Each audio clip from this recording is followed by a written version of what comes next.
या पाण्याच्या वाफा जंगलातल्या थंडीची जाणीव करून देत होत्या. आज जंगलात एक वेगळी शांतता जाणवत होती.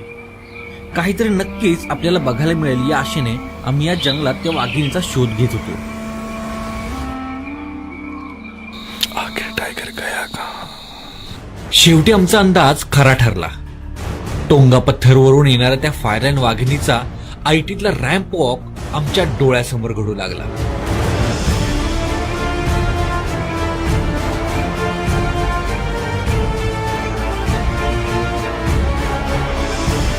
काय बोलावे आणि काय नाही अशी अवस्था माझी झाली. खरंच टायगरला जंगलाचा राजा का म्हणतात ते मला आज कळलं. काय तो ग्रेस, काय तो ॲटिट्यूड. इतक्या गाड्या समोर असताना देखील ती जराही डगमगली नाही ना तिने आम्हाला जास्त महत्त्व दिलं. ही फायरलाईन वाघीण तिच्या मार्किंगच्या कामात व्यस्त होती.